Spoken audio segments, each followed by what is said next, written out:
President of Impact Toastmasters Club. As President of Makati Toastmasters Club. As President of Nielsen Philippines Toastmasters Club. As President of Real Page Toastmasters Club, We hereby declare this this education talk on humorous speech open.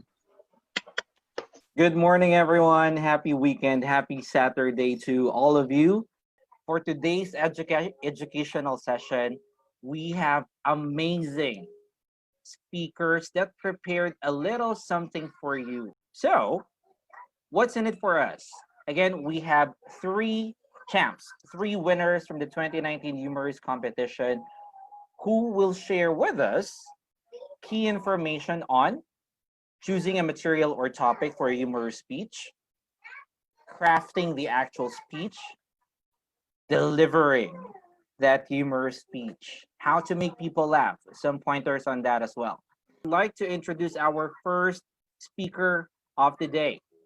She's the Vice President of Education for Mactan Toastmaster Club of Division I. She's been a member of Toastmasters since October 2018, currently in level 4 of innovative planning. What I distinctly remember from her speech or from her winning speech is PM is the key. So, fellow Toastmasters and guests, our second runner-up from the 2019 Humorous Speech Competition, Toastmaster Adelle Toledo. Let's give her a big round of applause.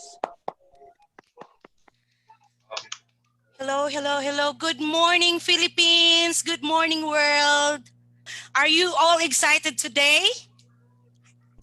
Well, it's very hard to talk to someone. I don't see anything except my slides. So I don't know. This is one of the challenges under the COVID crisis, because you will be delivering punchlines and you don't know if people would be laughing at you, or they're laughing with you, or they laugh at you, right?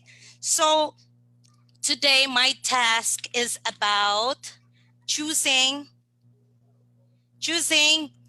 a material or topic for a humorous speech. But before I will discuss that session, before we'll have that session, we need to understand, why do we need humor?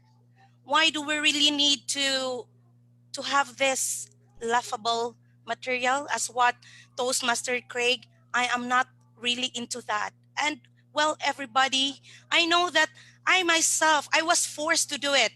I didn't know that I have this inside of me. But why do we need humor? Because number one, laughter makes us physically healthy. And this is really an evidence. 3 speakers today, 2 of which are physically healthy, literally physically healthy. I know there's Toastmaster there, our champion. We're healthy, physically healthy. And of course, we want to be emotionally healthy.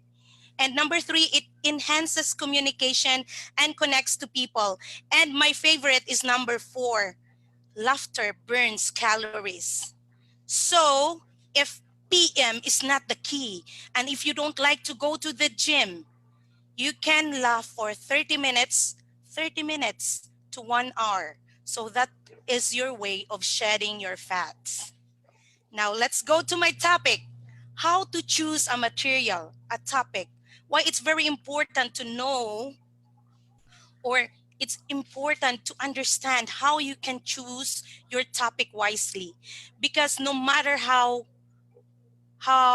humorous you are, if your material is, what can we say, it's offensive, or I'm sorry, I have to time myself because I'm given 15 to 20 minutes to have my session.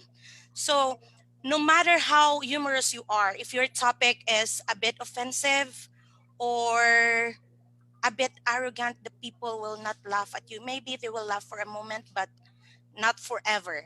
So I will be sharing to you 3 important factors, or factors to consider in choosing a material or topic for a humorous speech. 1 is sources. Where can you get the topic? Number 2 is, what are your consideration when choosing a topic. And number 3 is your theme or the issue of your, or the main reason, or the cohesiveness of your material or topic. Now let's go to sources. Where can you get the material or topic? You can get from your experiences. It could be personal or other people's experiences. When you want to quote other people's experiences, just make sure you don't mention your name. Because some of the people would be offended if you mention their names without asking permission. So you can find humor in everyday life. In fact, best speeches are inspired by life's everyday occurrences. Like, for example, what are the experiences? Like, you forgot to zip your pants and you are in front of your crush or your boyfriend or your girlfriend. And then an issue about eyebrows. You see, these eyebrows, it literally, wala talagang hair to. So can you imagine if you're in a meeting and you're so excited, you feel so positive, and then you found out at the end of the presentation that one eyebrow was missing. So that's funny, right? So personal experiences or other people's experiences. Now let's go to reference material, the current issues. You can get that from books, articles, anecdotes, and there's a lot of twisting quotes like the one I quoted when I deliver my humorous speech last June. I quoted that from Kim Chu na, sa classroom may batas na bawal ikang lumabas. Pero pag inayos mo, ay, pwede na pala ikang lumabas. So I just twist that statement. I just said, if Kim Chu has a classroom law, we also have a club law, something like that. And also twisting quotes like, it's hard to face your problem if your problem is your face. And I also quoted, so let us celebrate life, for life is short, and so are we. So of course you will be quoting the twisted quotes that's suitable or fit to your personality. Like, so to all listening in Zoom, and to all overweight and soon to be overweight, let us accept who we are. After all, fat people are hard to kidnap. So something like that, you can get that. But make sure that if you will be quoting quotes that has known authors, to avoid plagiarism, you need to mention the authors. So those are the sources or you can get materials from. Now let's go to consideration. So what are the considerations in choosing a material or topic? Number 1 is your audience. And number 2 is knowledge. Now let's go to audience. You tailor your speech, both your content and style, to the audience in front of you.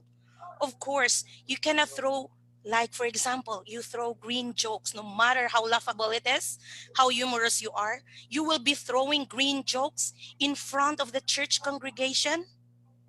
Can you imagine that? So you should determine yourself that you're relatable. No matter how much you exerted effort, like talking about quantum physics, and you're talking to people who are not really educated, so it's futile. And number 2 consideration is knowledge. Why it's important that you have the knowledge? Like, not only that you're very good at it or you really own it or you can really deliver the punches or the punchlines. Well, of course, a good speech is one of your your master content wise. The more you know a particular subject, the easier it is to speak on. That is why personal experience is favorable. So not only you are not really obliged. What can you? I think the right word is you are compelled to use a topic wherein you're knowledgeable because you are comfortable talking about that. And also about knowledge, you need to avoid sensitive issues like taboo topics, We should avoid talking about religion, about gender. So we don't know what's the opinion of the audience and we don't want to take risk. So especially if it's a contest, don't talk about religion and you're something like offending something, and then you found out that one of the judges is in that religion. So that would be a tragedy. Then in my experience with regards to knowledge, I was very comfortable sharing my jokes about slimming tea, because firsthand experience, I was able to experience all those. I can even vividly remember how I struggle just to go to the CR, just to reach that bowl, or else it will scatter all over. You know, those moments. It's very, I will not elaborate that one because I'm on my 7th minute now. So these are the consideration: audience and your knowledge about the certain topics. Now let's go to themes. So what are the themes or the issues? Like for example, as what I have said, you can source out from your personal experiences, from the internet or from books, and then you try to pick experiences that fits to your audience, considering the consideration. So now you go to the theme. So you list all the experiences and then you sort it out according to tragedy and struggles, compare and contrast, self-deprecating and superiority. Actually, these points are interrelated, but here I will discuss first the tragedy and struggles. As they say, humor stems from tragedy. Look for stressors: difficult times, struggle with kids, struggles to get sexy, struggles to get a job. Have you remember the speech of Toastmaster Andrew when he mentioned that he graduated magna cum laude, two courses in a row, but he wasn't able to get a job. So it's just like a struggle of your life. Why it's very sellable to your audience, because you are opening up, which creates a greater connection to your audience. Or it's like of you're opening up, you're humbling yourself. It's like humility. They can see humility in you because you're trying to open up your struggles, and they really can relate. Because believe it or not, we are just the same. We're people. We have our own tragedy and struggles. And one example that I will be giving about tragedy and struggles, I remember when I was young. Well, I'm almost near to 59. Uh, Nema, hello, are you there? So age is just a number, right? When I was young, I went to Singapore to attend a convention. And we all know, right, that there's a door that will open, a sensor door will open automatically. And then I was inside the comfort room. You know, I have all these experiences inside the comfort room. Why? What's wrong? What's wrong with me? So after I finished doing my thing, I tried to go out. And then the door suddenly opened and I didn't know what happened. So the door opened. So I back out. I was waiting for someone to go inside, but there's nobody. So I approached the door again. It's just like going there, back out, going there. I did that for about 10 times. And then I was like, oh, maybe there's a ghost here, because the convention center was really big. So I tried to peep in outside, and I saw that there was no one there. So that's when I realized that it's a sensor, that it's a door that can send someone, and it will automatically open. And it's like, oh, that's so is embarrassing. What if somebody saw or reviewed the CCTV, and they will look at me and they will laugh at me? So those are the kind of struggles that you are in, that you can share to your audience. And number 2 is compare and contrast. Well, the compare and contrast is very powerful because it helps you to highlight your frustration, which triggers humor. Like, for example, in my speech, I said that, in my speech, let me see, I said, was he, I'm trying to compare Miss Catriona Gray and myself. I said, was he, I'm referring to God, was he in a great mood that he was able to gave all the best to the Miss Universe?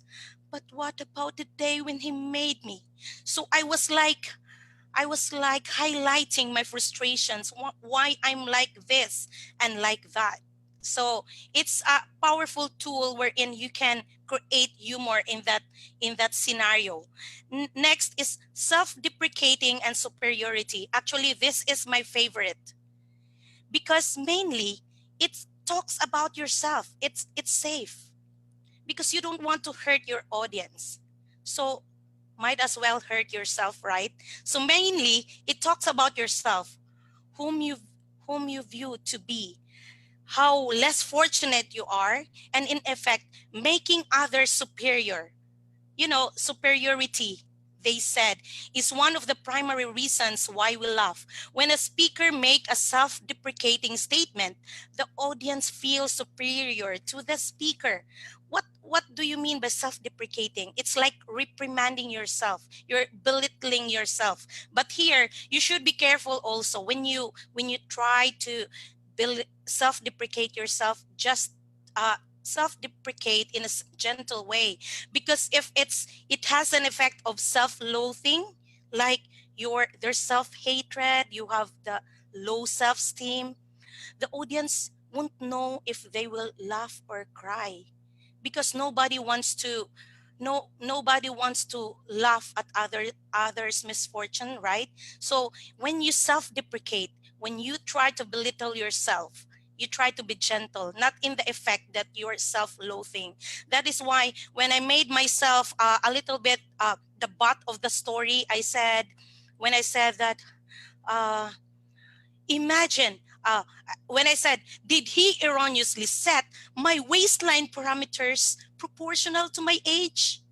44 years old, 44 inches waistline. So I'm like mocking myself how fat I am. So because I am using myself as a subject in my speech, I tried to dress up in a way that I am not really, kawawa, pathetic like that. Because the purpose of, even if it's a humorous speech in Toastmasters, we in every speeches, the purpose is to add value to someone's lives. So you make other people happy, but at the same time you don't need to abase yourself. Instead, you're insinuating that, hey, I may be humorous, but look at me, you can really depend on me, I'm like this. So there's an air of something like the people can really depend on you. There's a magnet because you're a positive person. So self-deprecating is very powerful. Now let's go. I'm done with that. So in choosing a topic, I want to wrap up. You should know the sources where you're getting your topics, like personal experiences you can get from books, articles, twisted quotes, and of course, consideration. You need to consider your audience. So if they're young, the average age, what are their interests? If it's for Toastmasters International, then knowledge about the topic, then the theme. So you should consider these three: sources, considerations, and theme. Then the theme are tragedy, compare and contrast, and self-deprecating. Now, before I leave, I will give you my personal tips when I made my humorous speech, which I delivered last June 2020. Number one is you deliver a jokes that don't hurt anyone, right? You don't want to hurt anyone, because remember, your goal is to let people happy, not crappy. So consistently making a joke where there is a loser might make people laugh in the moment, but it's going to alienate someone. And if you do that often enough, you are going to alienate most everyone. So jokes that don't hurt anyone, that's safe. Now, number 2, surprise element. There's a twist and props. When I deliver my speech, I set a mood during my conclusion. I set a mood wherein I call for action when I said, my fellow Toastmasters, how do you see yourself? And how does other people see you? Does it affect your worth as a person? Know, my friends, that you are more than just your appearance. But if you change your mind, and then I use the props, right? I don't know if you remember. PM is the key. You see, you twist. It's the surprise element that makes people laugh. They're not expecting because you're in the tone of seriousness, and then all of a sudden you throw your punchlines, and then you can use your props. Number 3, which is my favorite, is the exaggeration and sound effects. When I said you can do exaggeration with gestures, like I said, as I was doing my Spider-Man looking move, you're really like literally trying to create, or you're enabling audience to visualize, and then this enables them to laugh. It enables them to catch the scenario. Like, can you imagine if there's someone like going in the CR and then doing the Spider-Man looking move, and also the lines, you can exaggerate your lines, like, as I was sweating profusely, as if I was the exorcist and conjuring all in one time. So you're enabling their vivid imagination. And the sound effects I delivered when I said, so I delivered. I hope you remember this when I said, so I delivered my undertime 2-minute table topics. So I thought, because the scenario is like I was giving up. So I said, Lord, but if it is your will, take me to your paradise. And it seemed the skies heard my prayers when I heard a loud thunder and matching fireworks. Boom! Psh, psh, psh, psh, psh, psh. It's really sound effects. And your audience will really, you're just exaggerating. You're giving the sound effects, and it's really boom. Boom! Psh, psh, psh, psh, psh. That was so good. So can you imagine how your audience would react on that? So those are my personal tips when I did my humorous speech. So I think that would be all. I already consumed my 20 minutes. So before I leave, okay, let's have an exercise if you can recall my points to consider, like considering your audience, your knowledge about the topic, where can you get your materials, and what are the themes, the tragedy, the struggles. Like for this one on the left side, we must go back to work today, but we hate it. Do you think it's funny? Or you're seeing that as funny because the face is funny? But for English major, or those people who are very particular to grammar, you can notice, but we hate it. So that is why it's very important to know your audience, because for people who are not really highly educated, they will miss this point, but we hate it. So the grammar, the grammar, there's a bad grammar out there. And then the right side, that moment when you realize they weren't waving at you. Do you remember that? You really assume that you know that person, and you're hi, and the people are looking at you, and he was looking at you while you're waving at him, and then you realize that it's not the person that you're supposed to greet. You feel awkward. So those are the moments, everyday life, personal experiences, other people's experiences, you can use that. And considering the consideration, you can make a good humorous speech, or you can make a topic or a material out from these points. Now, before I leave, let us read together. A merry heart doeth good like a medicine, but a broken spirit dries the bones. So you can notice that you really want to talk with a person who's really funny, who's easy to go along with, right? Because you don't like to be with person who are dry skin, dry bones, right? So thank you very much, everyone, for listening, and thank you, Impact Toastmasters Club, Makati Toastmasters Club, Nielsen Philippines, Real Page Philippines Toastmasters Club, for being generous and gathering the 3 champions for us to share our knowledge regarding this this category. Okay, back to you, Toastmaster Kirk, the Toastmaster of the day. Thank you, thank you.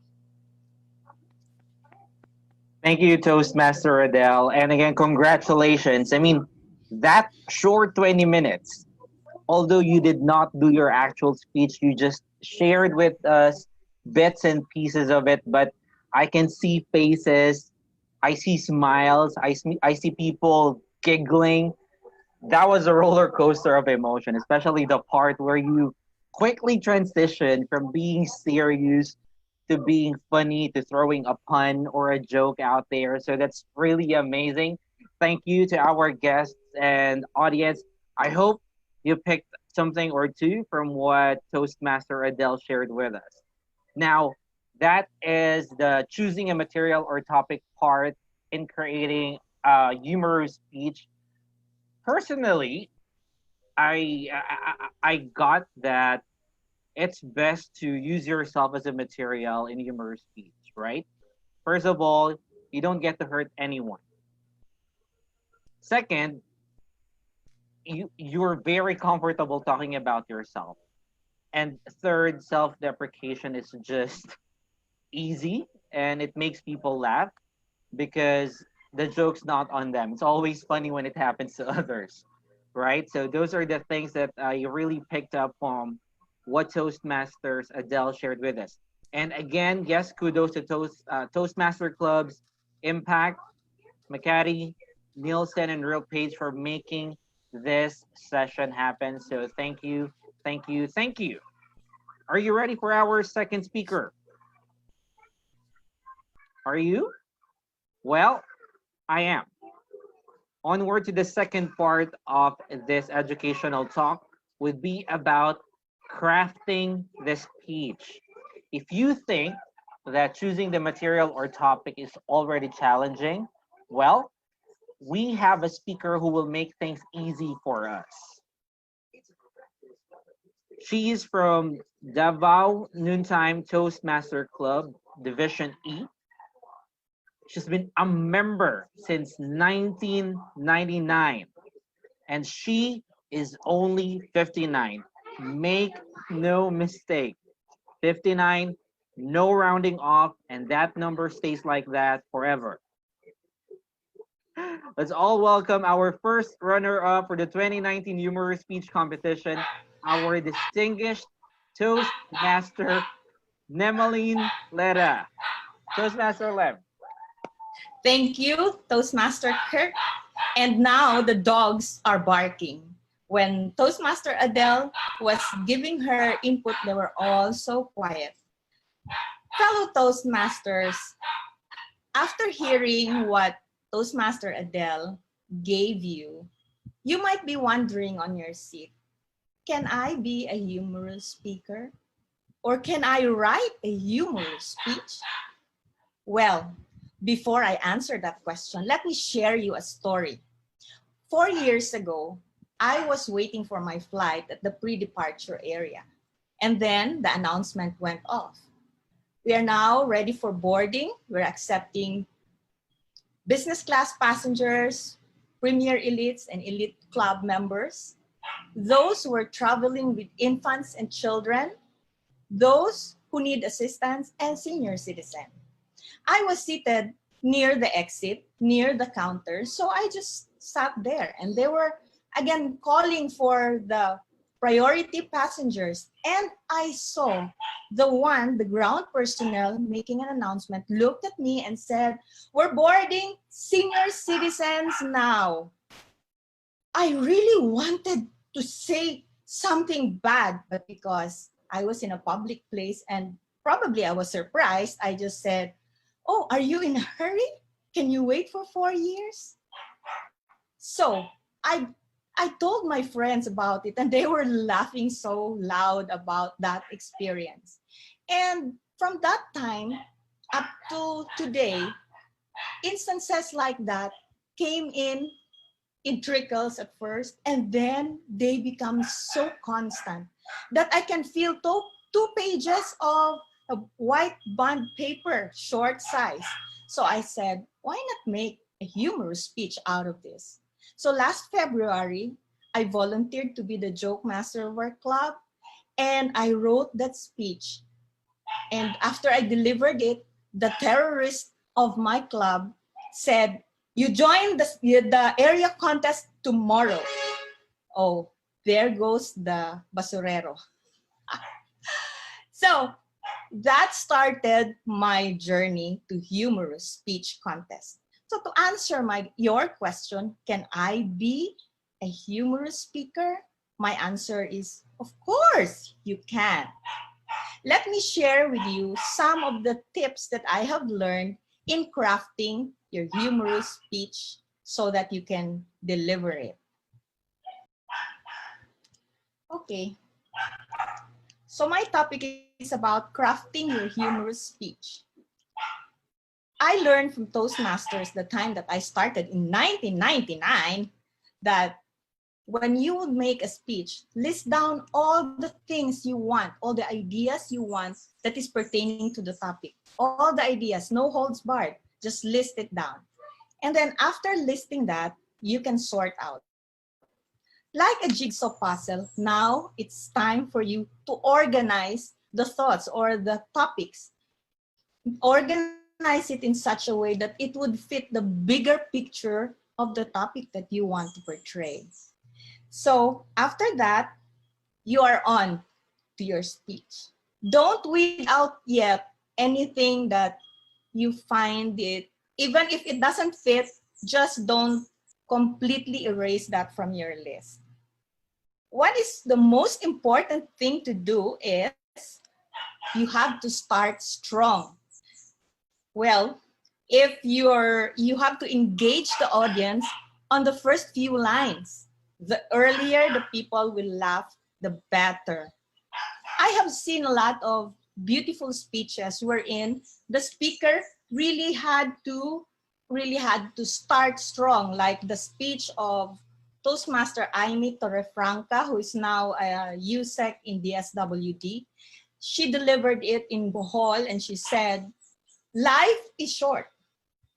Fact, I am short." So everybody laughed because she's petite.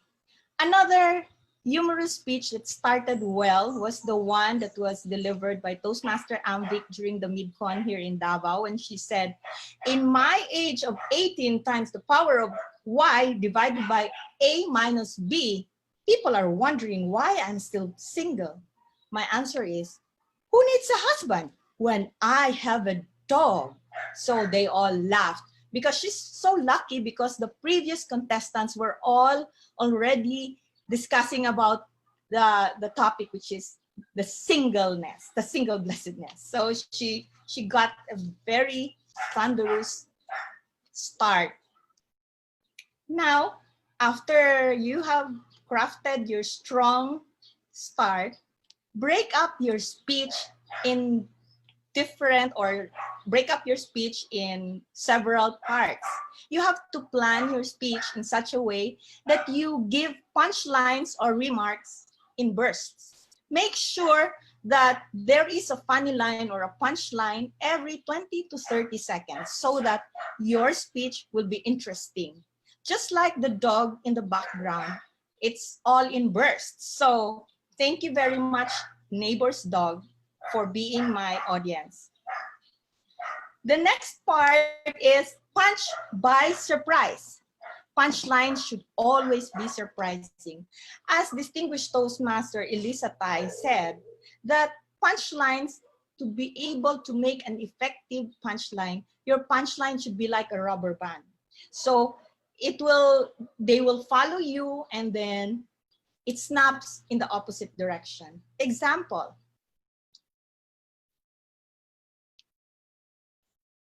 Chinese tradition dictates that if your age ends with a 9, you have to add 1 year to avoid bad luck.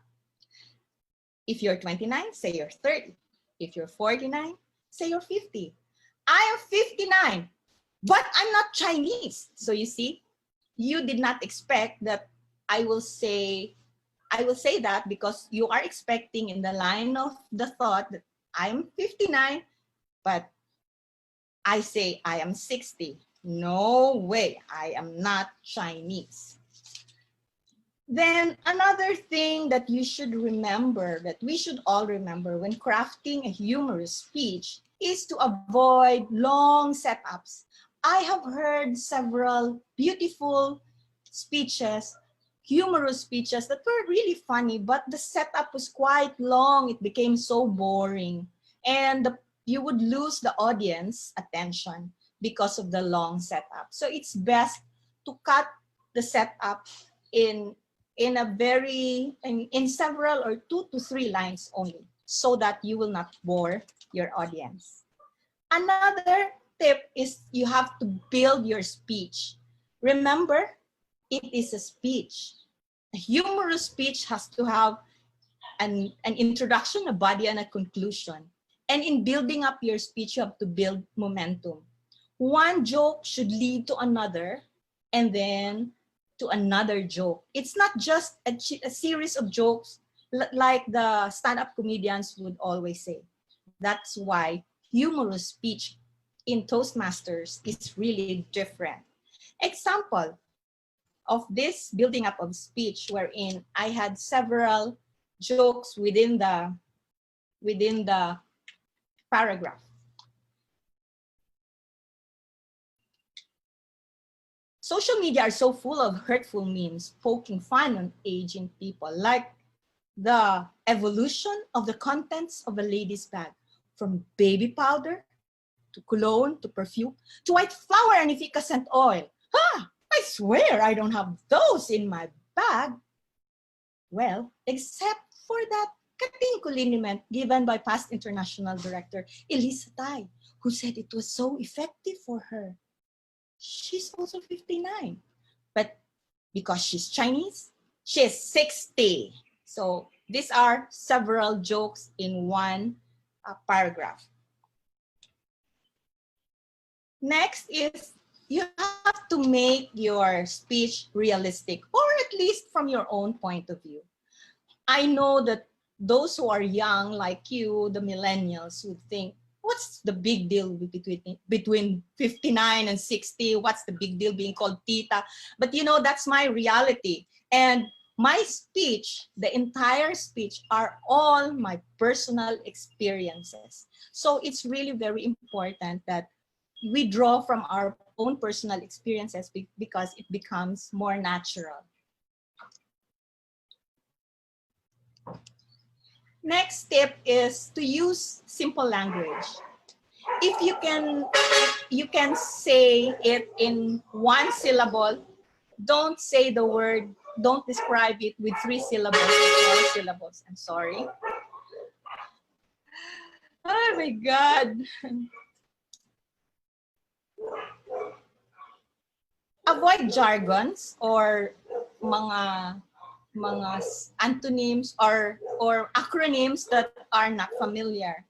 If your audience are centennials, you don't say woke or you don't say meme, they will not understand it. So make it very understandable.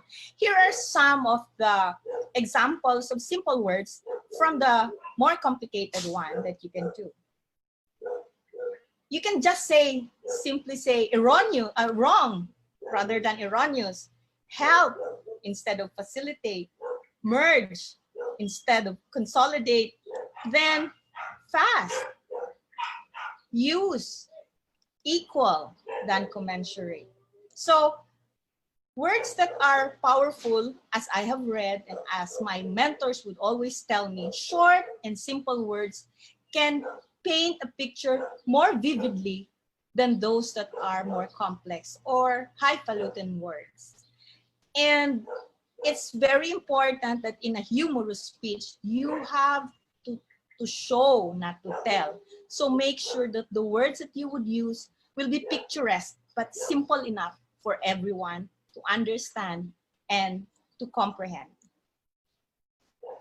Another most important thing that you should take into consideration when doing a humorous speech is you ask your mentor. I am so lucky to have several mentors with me, like distinguished Toastmasters, Dennis Santo Domingo, Rene Rizada, Deling Royo, Elisa Tai, Yoyo Sisi. They're all speech champions and they're all my mentors. Sorry. Then, during my speech from the club to the area, I had no time to ask for my mentors. But after the area contest, I showed my piece to my mentor, distinguished Toastmaster Dennis Santo Domingo, and he suggested to me that the part wherein I said about the evolution of the contents of the lady's bag, I place it below. It's it's like second to the last joke. And he told me that you put it at the start, right after you said the Chinese tradition of the 9, so that it can be your audience can relate to it. And I did that and the effect was better. Another thing is that before I went to the district contest, I asked distinguished Toastmaster Rene Lizada to diagnose my speech, where are the weak points? And he told me that there was 2 paragraphs in the middle part of my speech that was kind of flat. The momentum went down. So he suggested that you inject funny lines into it. That's what I made. And then distinguished Toastmaster Elisa Tai also suggested to me that you have to just interchange some words, that instead of saying she's 60 because she's Chinese, it would be better to say she's Chinese, that's why she's 60, because it puts the parallelism from saying, and then later I said, because I'm 59. So it's really very useful to ask your mentors, because they can really diagnose your speech and they can give you tips that will help you become a better speaker. Then another thing is be flexible. Rewrite or edit. Don't be so stiff that once you have made your speech, that's it. My speech, when I started from the club to the area, the introduction, the first part, I said, if you think I am 60 years old, get out, I said, because it was a live audience. I had live audience. But when we had the division contest, it was already through virtual streaming. So I cannot say get out. So I had to say, because it was still pandemic, it was still quarantine time, I said, if you think I am 60 years old, well, that's because all the beauty salons had been closed since March 13. But after the part wherein we had the district contest, I cannot use that because the salons were already open. So I had to change it again to, if you think I am 60 years old, better have your eyes checked. So it's very important to rewrite. And another thing, I was so lucky because during the pandemic, I was able to inject one more segment in my speech, which I think most of my friends would tell me that it was the strongest part of my speech. The one that when I entered the mall, the grocery, to buy some groceries with my mask on. So that was really to make my speech more fit and more updated than my previous speech. So editing and rewriting is really very helpful. But just also an advice that if you are so tempted to change your introduction or some parts of your speech, a day before or 30 minutes before the contest or before the delivery, don't. So there is a limit. Know when to stop editing and rewriting. So to summarize my points, my tips to you, first list all the ideas. Organize your ideas like it's a jigsaw puzzle that would fit into your picture, and then start strong. Break up your speech in several parts and plan it so that you will have all parts peppered with funny and humorous lines, and punch with surprise. Remember the rubber band, and then avoid long setups and build your speech like a Toastmaster speech and build the momentum of your speech. Make it realistic. Draw from your own personal experiences and use simple language and ask your mentor. So those are the tips that I can share with you. So going back to the question, and the last one is edit and rewrite, be flexible. So the question that you asked a while ago, can I be a humorous speaker? My answer is a resounding yes, you can. Good morning. Back to you, Toastmaster Kirk. Thank you, Toastmaster Nem. To everyone who is seeing this, bookmark the link for that Facebook Live session. There is no written guide, reminders, or tips on how to be a good humorous speaker, and I so wish that this session took place before I did my first. And Toastmaster Nem, I have 5 words for you. The show must go on. Toastmasters and guests, you just can't believe what happened here. Even during the competition, out of the 12 contestants, Toastmaster Nem had the most number of technical difficulties. She was supposed to be almost the last contestant, but she switched to be the 4th. Now came her turn, but everything went down. Her earphones were defective, her internet was not cooperating, and could you imagine getting cut in the middle of your speech, your actual speech? But guess what? She bounced back from that.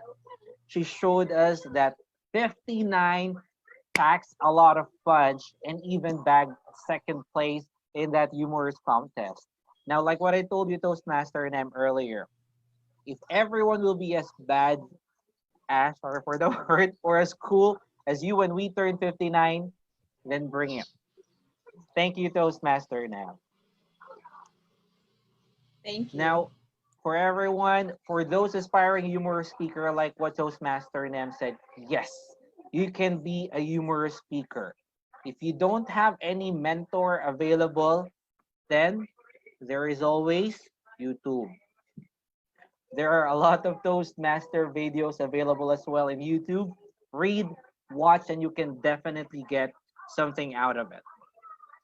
All right, so that was a very interesting and educational part indeed. Now remember that when you do humorous speech, you just don't settle with one.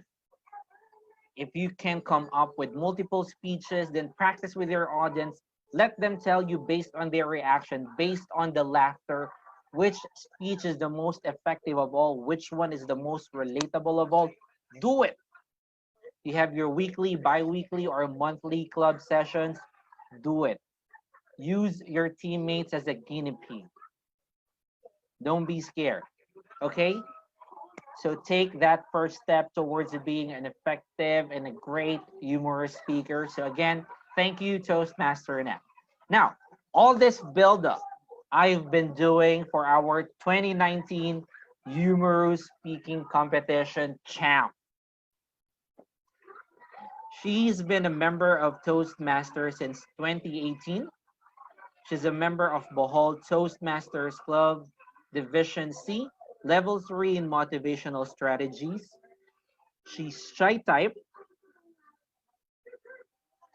Toastmasters and guests, Help me welcome the champ, Toastmaster Paz Dehing. Toastmaster Paz. Thank you for that, Toastmaster Kirk. Yes, shy. I'm shy type. Is shy. Shy nagluluto, shy naglalaba. So if you know anyone who is shy type, please refer them to me.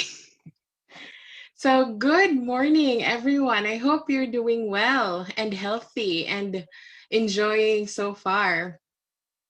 So I feel very pressured because the first two really gave a very good insight on how to craft or how to choose your topic. And now I will try to give you some tips on how to deliver your speech. So I had to put in a good picture because if you can see on the poster, I feel like I was scratching an itch that I couldn't reach. So here, I feel this is ngiti ng tagumpay. I, I hope it conveys the message. So, and just a disclaimer, this is tips based on my experience. So first, I did was internalize. You should be in the moment. You have to feel your speech. So when I was talking about, it has to be relatable. When I was talking about what a year it was for because we were plagued with so many events. It started with the volcanic eruptions, the bushfires, then we had the virus and Valentine's Day, which is personally a tragedy for me this year. That's a story for another day. And then rehearse. You have to rehearse. You have to prepare yourself for possible distractions. Let me tell you a quick story. While I was rehearsing with my mentors, I have this black cat. Now this cat, he always gets in trouble. And he's very jealous. I'm speaking to someone, whether it's video or on the phone. So as you can see, I wonder how I'll ever have a boyfriend with my cat. But while I was rehearsing, I was feeling my lines, I was doing my gestures, my cat suddenly bit my leg and he kept biting my leg. But while he was biting my leg, I kept going. So I think that was the most difficult form of distraction that I could ever prepare for, my cat. So even if he was biting and I had to pick him up, I still went with the lines. I used him as my prop. I said, you know, pussy always gets you in trouble. And I know some of you know that pussy does get you in trouble. Sorry for the term.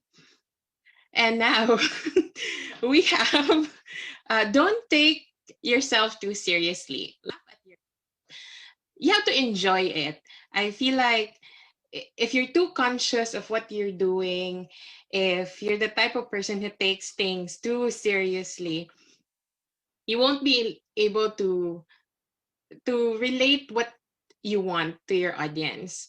You have to learn to laugh at your misfortunes, just like when I said I went on a date. Unfortunately, he only had one tooth. For the life of me, I don't know why I didn't see it at first. But at that time, I felt like, oh no, is this how my dating life will be? Is this a premonition for all my dates to come? But then you have to laugh at it. I mean, it's a very funny experience. At least now I think it's funny. So you have to laugh at yourself. You have to enjoy the moment. One of my mentors said, no, you're already getting wet in the rain. Might as well just enjoy it. So while I was doing my speech, while I was swaying my hips, you know, you just have to enjoy it. And then we also have body language. So body language, you have to choose the right gestures. You have to practice to make it look natural, own the moment, don't hold back, and use what you have. So when I was saying the Taal volcanic eruption, and the only thing I can think of that is like the taal is some parts of my body. So might as well use what you have. We're doing things virtual. You can't feel your audience. You can't hear them laugh. Might as well laugh at yourself and use whatever God-given gift you have. And don't be afraid to play with your facial expressions. This is a humorous contest. This is not a beauty contest. This is not Mr. Universe or Miss Universe. So you are allowed to contort your face however you need to do it. So one tip that I've had is, or I actually told myself, was to stop looking at the screen. So focus on something else like your webcam, because when I am too conscious, I look at myself, and when I see that this is not the angle that I want people to see me, so I tend to hold back. So what they told me, my mentors told me, you already look seductive. I at first doubted that, but then you have to go with the flow. So while I was swaying my hips, my waistline was 24. When I was doing gestures, I felt like I was Pia Wurtzbach. But when I reviewed the video, I now understood that when I said I looked like an egg. Doesn't matter, because in that moment, I felt like Miss Universe 2018, 2019, even 2020. Watch out. So your body language, the way you project yourself, it should be natural. You don't have to force anything. Use what you have. And this might be the quickest tips, I'm already on my third and my last. This is vocal variety. You have to use the right emotion. You can't say, oh, I was very disappointed when I arrived at the cafe and my date had only one tooth, or I dated someone tall and lanky. If you were disappointed, make it sound like you were disappointed. And of course, know when to pause. So when I said, I would like to be treated like a lady in public, but behind closed doors. So you're waiting, how do I want to be treated behind closed doors? Of course, I still want to be treated like a lady, of course. I don't know how to wink. I tried. And modulate your voice. You don't need to shout to emphasize your punchlines. You don't need to shout when you're making a joke. You have to time it correctly. Of course, it helps to be familiar with your audio. It really helps to see to your lighting, to the setup of your computer. It really helps, but that you don't look like you're straining or you're desperate for your audience to laugh. So modulate your voice. When you need to make it a little bit louder, do it. When you need to make it softer, then you can also do it. Now, while I was doing my rehearsals and I was doing the writing, the speeches, and yes, Toastmaster Adelle earlier gave very good insight on how to choose your topic. You have to know your audience. You have to be knowledgeable about your topic. So experience is the best teacher. And when you deliver it, you have to act confident. You have to own your story, because this is something that you went through. Well, this is the first time that I joined a contest. And during the area contest, not a lot of people know, but my knees were shaking. And I felt like I was going to see stars any moment from now. But when I was in that stage, or when I was in front of people, the only thing that I was thinking was the feeling that I had when I was writing that speech, the feeling that I had when I was dating this tall guy, when I was dating someone short. the feeling I had when I was sitting at that cafe looking at Mr. Shy Type. So you have to own your moment, because this opportunity it isn't given to just anyone. And you have to appreciate that you're there for a reason. So might as well just enjoy it, whether you win or you lose. Just being there is an honor enough. So before I end my portion, here's something to think about. You don't stop laughing when you grow old. You grow old when you stop laughing. So don't take life too seriously. Don't take yourself too seriously. Learn to laugh, learn to enjoy. And that's it for my portion. I hope you enjoyed. Have a good morning. Thank you, Toastmaster Paz. Dating plus size. That's the title of her winning speech in 2019 Humorous Speech Competition. And I'd say that you guys should have been there. You missed a lot of laughter. So again, thank you, Toastmaster Paz. Now, what's really unique about our speakers is that, well, pretty much with all the humorous speakers, is that we took parts of the body or even our disadvantages or opportunities as an advantage. One good example is that PM Paz, Toastmaster Paz, being a plus size, she did gestures of a plus size person, which was really funny all throughout the speech. Toastmaster Adelle made fun of herself being short, but people still ended up laughing. Toastmaster Nem used her age as a material for her speech rather than getting scared.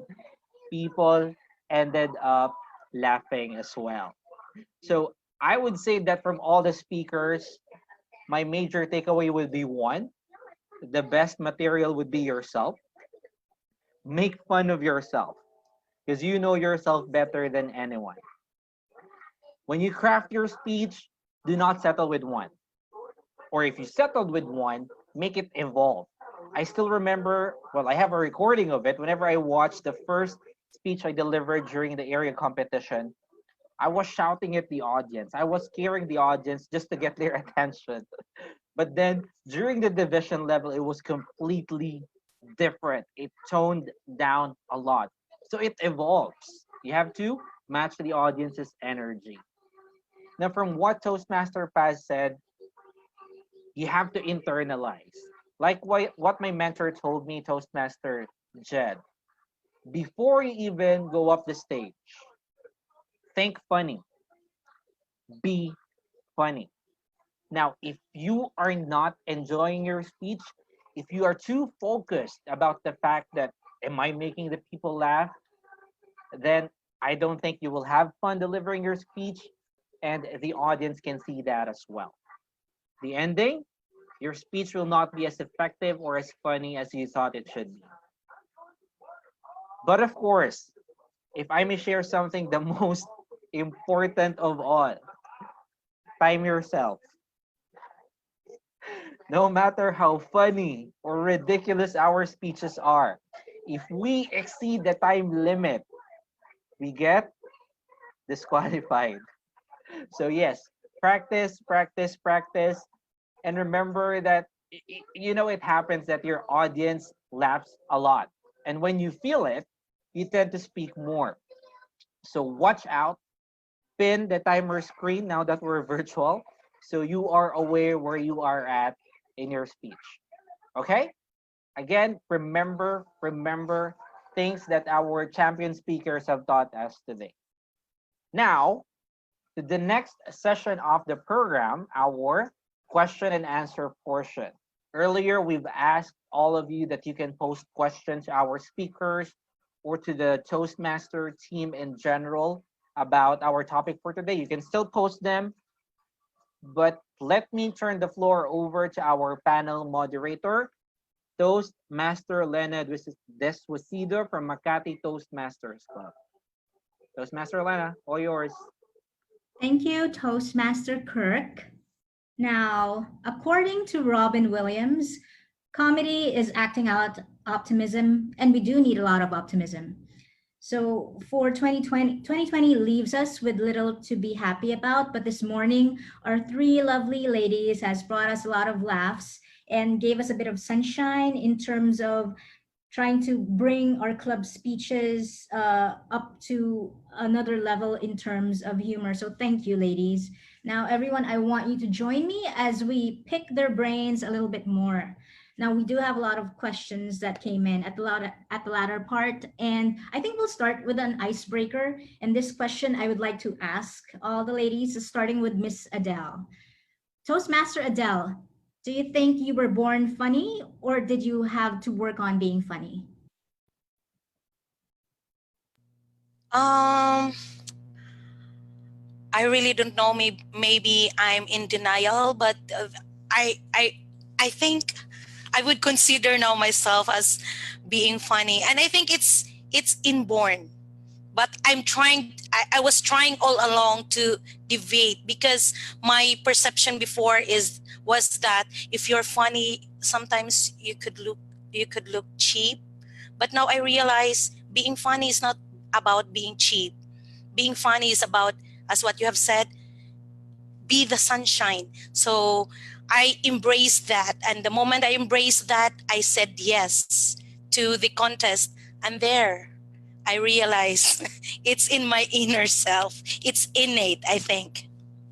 Yes. It does seem that it is innate, and that's a good outlook in terms of humor.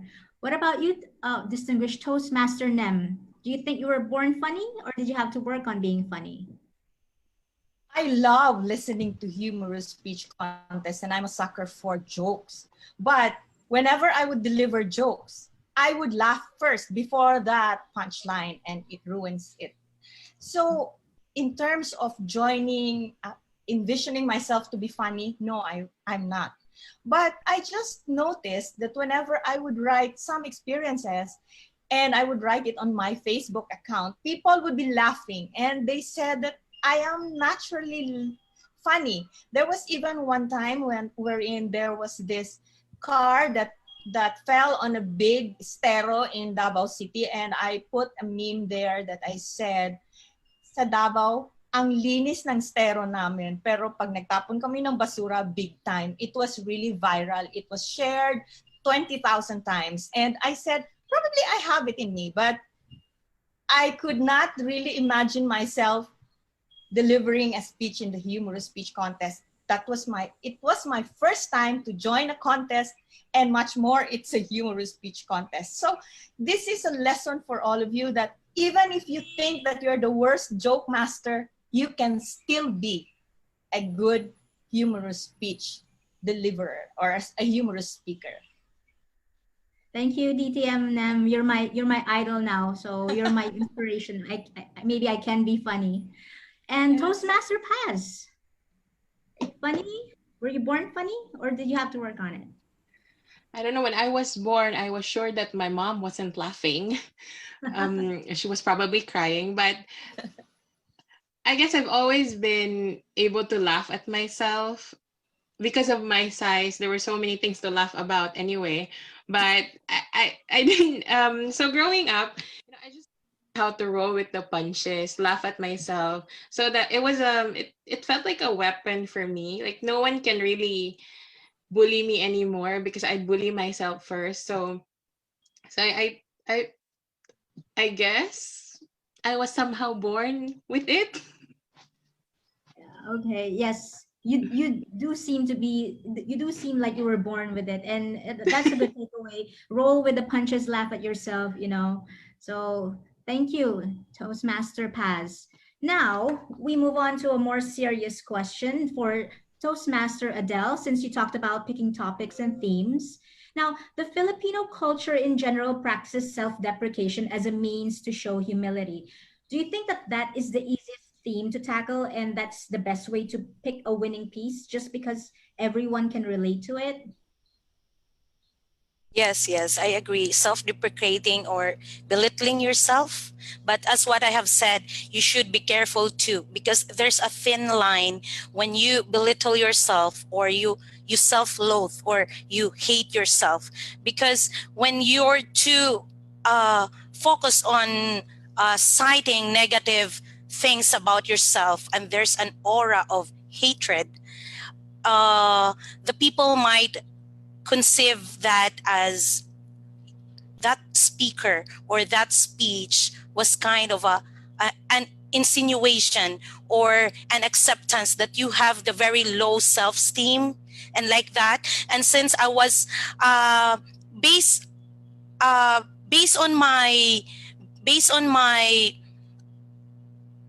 speech last June, I self-deprecate, and to balance the self-deprecation or belittling myself, because I said the waistline and all the heights, the weight. So I tried to balance it by dressing up. Like I want to convey confidence by looking good and telling the people that, hey, maybe I can be like this. I will self-deprecate for the purpose of making people laugh. But in reality, you're really like this. So it's not really the literal words. You can tell people that, yes, I can belittle myself. I can make the butt of the story, but hey, you are welcome to be with me because I'm a magnet. I'm a positive person. When you're with me, you can laugh all day long. And don't worry, I will not hurt you. I will not throw jokes at you. So that's very safe. And I think it's one of the best ways to choose a material self-deprecation, because you don't people when you the people or your audience would not like to listen to a speech when you are citing a loser or you're making the audience a loser. Like, for example, I will be talking to you and then I will make fun out of you, so the next time you will shun or you tend to avoid that person, because self-deprecating is safe. So I think this is one, I think this is the best for me. This is the best way to use theme or issues on how to choose a topic or material. Right. Thank you, TM Adele. Balance is important, but at the same time, you have to give a positive message in terms of the speech that you give. Now, for the next question, I would like to throw this to distinguished Toastmaster Nem. Came from an audience. I am a millennial with millennial experiences. If my audience and judges are boomers, how can I tailor my speech so that my audience will still find me funny? Well, you're a millennial and I am a centennial. So how do you fit it? First is, my speech is about being 59.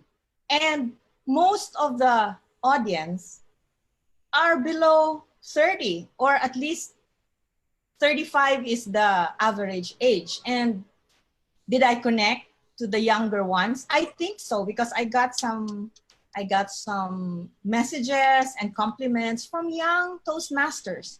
So how would you make yourself be funny or humorous even if your audience are older than you?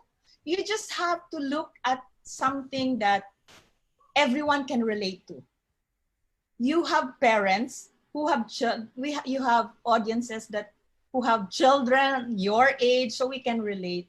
And besides, we're not naman born in the Jurassic age. Now we cannot relate to the punchlines and jokes of the millennials. In fact, in Facebook, so many memes are created by millennials. So just be confident.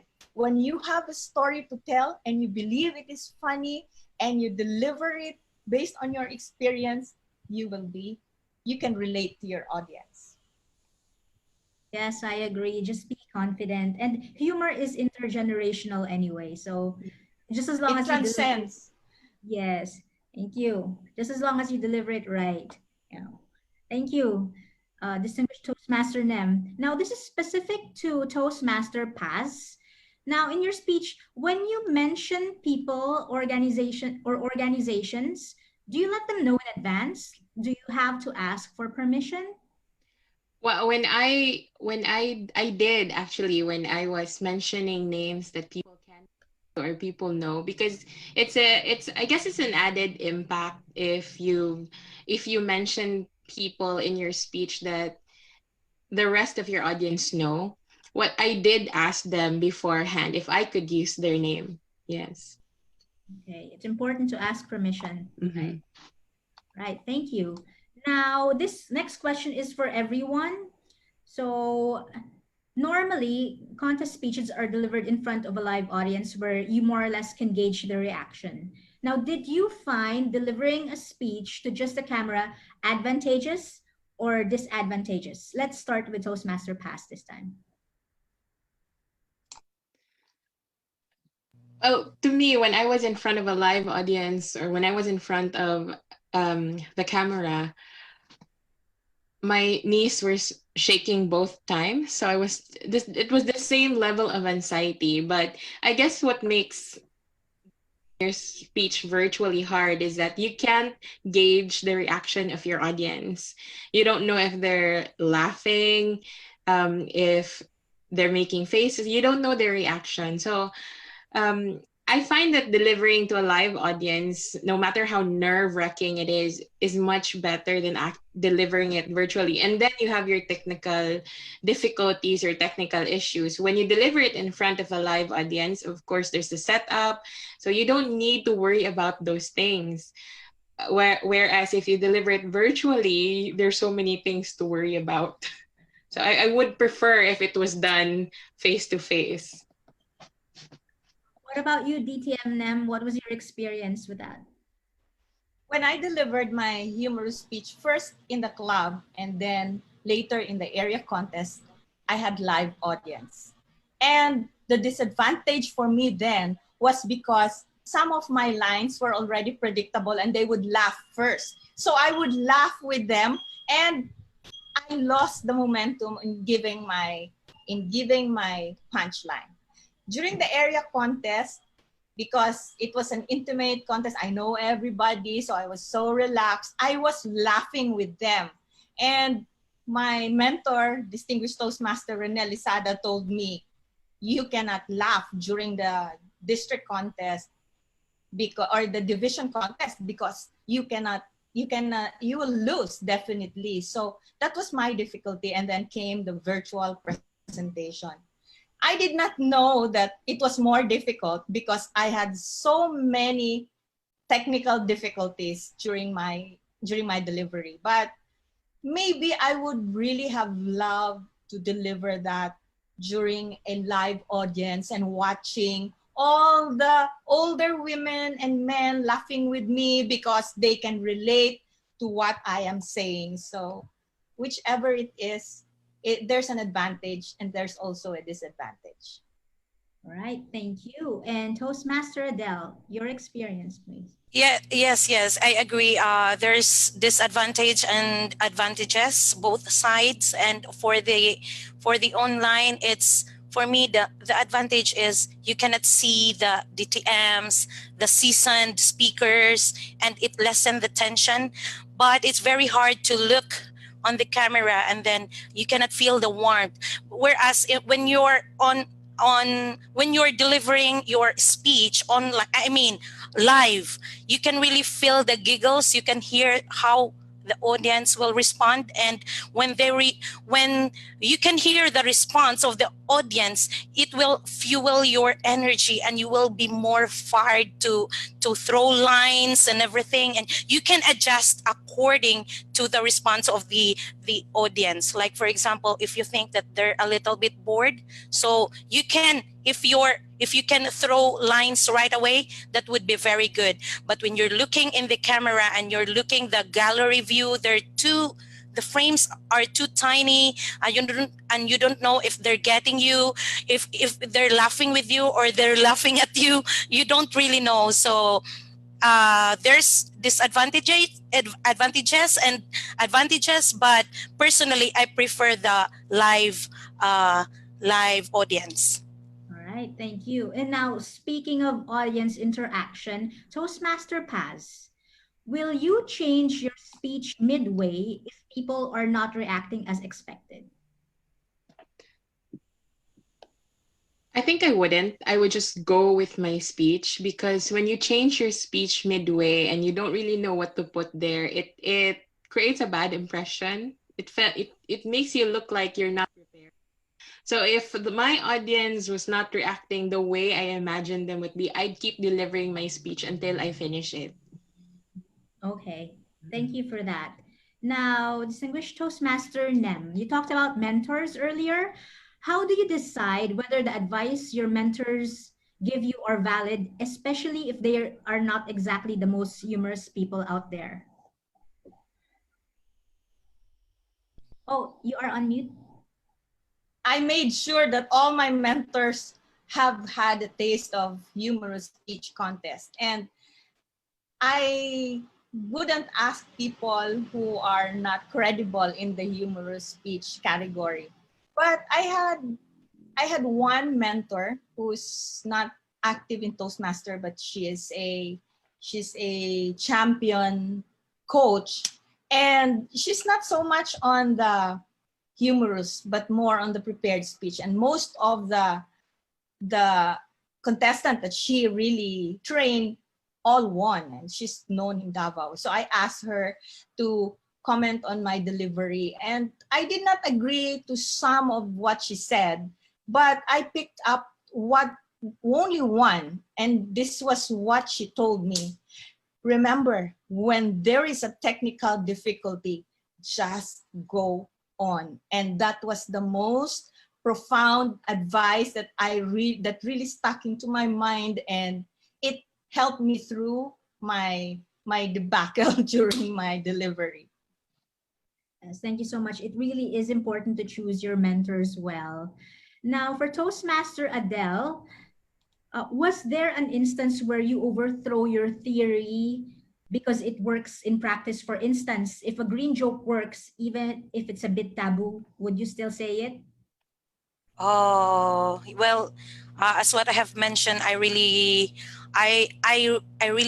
avoid those kind of issues, like sensitive taboo topics, except if my audience, or I'm talking to the person who's very close to me, especially if it's kind of a varied, or there's the audience are what, how should I say it, like there's children, and there's old, like there's 59, there's 99.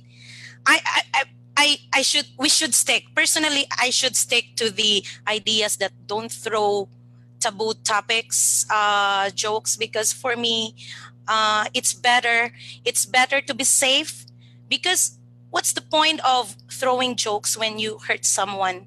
Like, when you throw jokes, you should let people see the brighter side of you, not to offend them. The purpose is not just to let the people laugh, but to make them happy. Like, for example, if there are 10 in the audiences, 100, and the 75 will laugh at your jokes, the taboo topics, and then the 25 will be offended because you're talking about religion, then I remember the concept of the one sheep, the shepherd look for the sheep, because that's very important. Even if there's only one person who will be offended of your lines, then for me, I will not risk in whatever ways I can.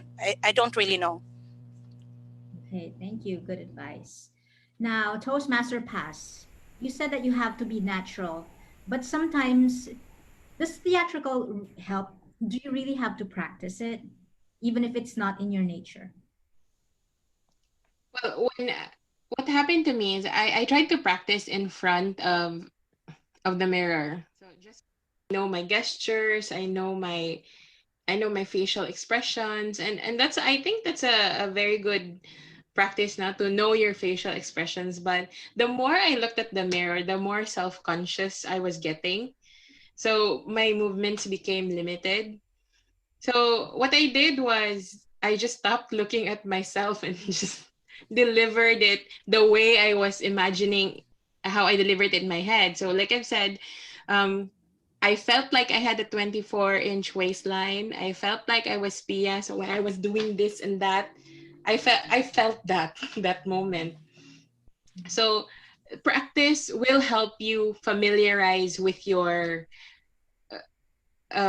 speech. It helps you internalize your speech, but the only way to make it seem natural is just go with your instinct. Go with what feels right. Okay. Practice to internalize, but do not over practice. Yes. Thank you. Now, everybody knows that humorous speeches might be one of the hardest speeches to deliver just because not people are not humorous. Now, if this is a question for all of you, if all of you were put in a position to mentor somebody who is not humorous but needs to deliver a humorous speech, what piece of advice will you give that person to encourage them to not be afraid to try? So let us start with Toastmaster Adelle. I'm sorry. There's a lot in the clubs who really want to avoid being a humorous speech contestant. So it's very hard to convince them that, hey, there's a joker master inside of you. But you know, one way of convincing a person is model. You model yourself, like you piece by piece you introduce to him or to her the importance, and then every time you see that person, you inject humor and you radiate positivity, because when you try to be positive, you will in a way influence that person.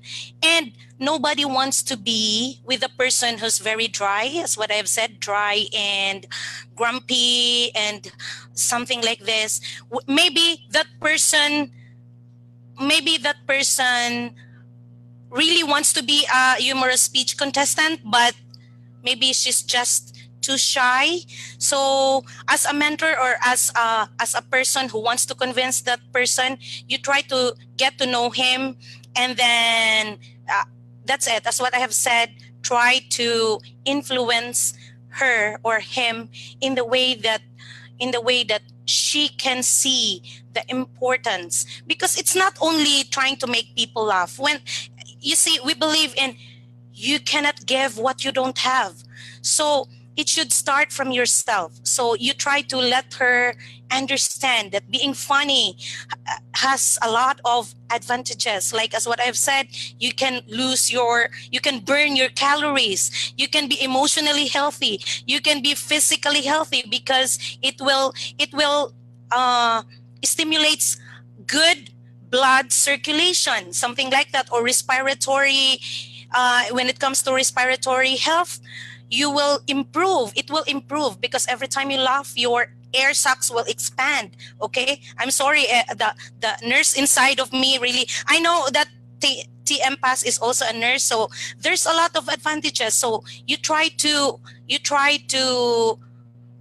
point out the advantages, and later I don't know. I will not really believe that that person will not like to be a funny person.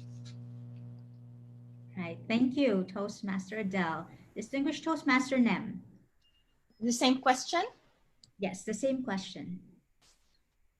I was fortunate to coach, or to at least co-train two contestants in our club who went to the district contest in humorous speech. And I noticed that in these two contestants, their material was already,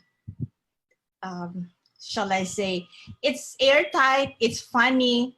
All the things that I gave you, the tips that I gave you on how to make it funny, it was really well crafted. So training them to become a good humorous speaker was rather easy.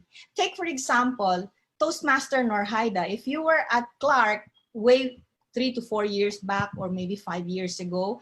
The Muslim lady who wore all black, and then she was talking about the differences between the Christian and the Muslim traditions and our fear for Muslims. She really think that she's not funny, and that was the thing that made her funny. She would even say, huh, why did they laugh? That was not funny. And we would laugh at her. We would laugh with her. So the thing here is, when you would coach a person who you think is not funny, first go to the material, because the material will be the one that's the anchor. No matter how humorous a person is, if the material is, it will not be a good speech. So go to the material first, and then gestures, timing, the vocal variety, they are all easy to learn, but the most difficult part is the material. Okay. Thank you so much. And last, Toastmaster Paz. Yes. First of all, what I would advise someone that I will be fortunate enough to coach with is to get the experience, because you will have nothing to laugh about, nothing to write about if you're going to confine yourself to your comfort zone.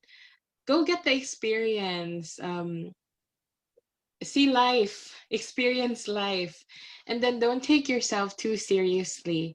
Learn to laugh at your problems, because I feel like if you laugh at your problems, you know how to laugh at your problems, then you're bulletproof. And the first step is really trying, because you'll never know how funny you are, you'll never know how good you are if you don't try. So if you keep delaying the moment, keep saying, this is not my time, so when will your time come? Because I've always believed in luck, and one of my mentors told me, luck favors the prepared mind. So we can say all we want, we can say hard work, we can say we do hard work, we just have to be determined enough. But it's also with the timing and the opportunity. So when that opportunity knocks, be prepared, because that's your time. That is when luck is calling you. Thank you. That's beautiful advice. And you wouldn't really know if you didn't try. So, when the opportunity knocks, just do it. And we have, well, I was supposed to wrap up the question, but we do have one more question that came in, and I want to ask this I want to ask this now. How do you react on stage when your material ends up to not be so humorous? Let's go backwards again. Toastmaster Paz. Well, I've mentioned also earlier that I'll just go with it. As long as I'm laughing at myself, then that's one audience already that I've convinced that I'm funny. So I'll just go with it. So because changing midway or being too conscious of your audience, if it will distract you, then might as well just go with the flow. Toastmaster, distinguished Toastmaster Nem, how to say? How should I react when the audience will just stare at me without laughing? Well, I will just have to continue and just internalize and deliver it. It's there. You cannot influence, you cannot change, or you have no control as to how other people would react, but you can change the way you would deliver it. Maybe I would just make it more, ano ba yan, yung mas nakakatawa, or I will not just try, because sabi nga when Toastmaster Dehing told me that the moment you try to be funny, you would end up being funny. You would not end up being funny, but you will end up flat and not funny at all. So just deliver the speech and deliver the message, and surely they would pick it up. That's the danger of humorous speech contest. There are beautiful materials that were delivered in the past conventions wherein the audience was totally quiet. But nevertheless, it can happen. So if it happens to me, the show must go on. Right. Unfortunately, thank you so much. Unfortunately, Toastmaster Adele, we're almost out of time. So I will leave the questions at that. And it's really good to hear and learn from the champions. So thank you so much, ladies, for taking the time out to do this morning. And to everyone who is watching, know that humor can alter any situation and help us cope at the very instant that we are laughing. So I hope that you leave us with takeaways that you will not only apply to your speeches, but also to your day-to-day lives. So remember, humor is the affectionate communication of insight. Thank you again, and to our wonderful speakers, thank you. I now return control to our Toastmaster of the day, Toastmaster Kirk. Thank you, Toastmaster Lenna. That was a great and educational Q&A session.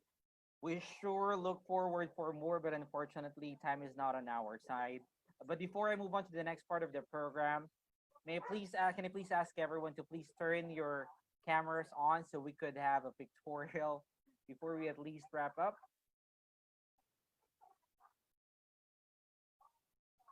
Thank you. I give the control to Toastmaster Craig for the pictorial. Craig?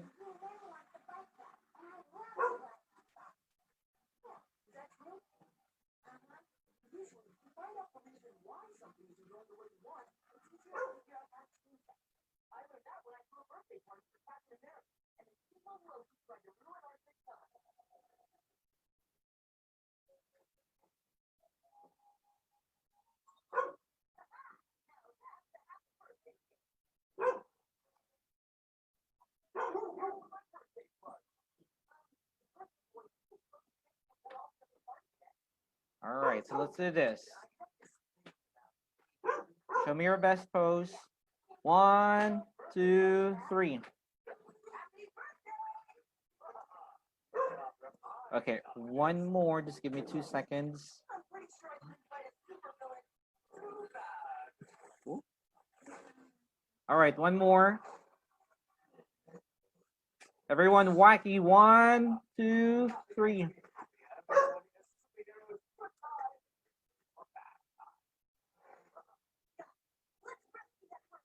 Let me just save that photo. Awesome. So once again, thank you all for joining us. This is just, a very unique session. To wrap things up, or maybe just for me, just a quote I found from Facebook or from Google: be crazy, be stupid, be silly, be weird, be whatever, because life is too short to be anything but happy. Now, with all these learnings from today, I am happy, I'm confident, and I look forward to the next humorous speech competition because I'm quite excited to see new faces because of this session today.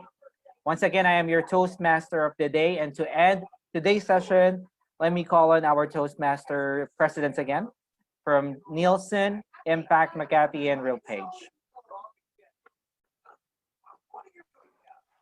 Thank you so much, Toastmaster, and thank you to all our speakers. As president of Impact Toastmasters Club, As president of Makati Toastmasters Club, As president of Nielsen Philippines Toastmasters Club,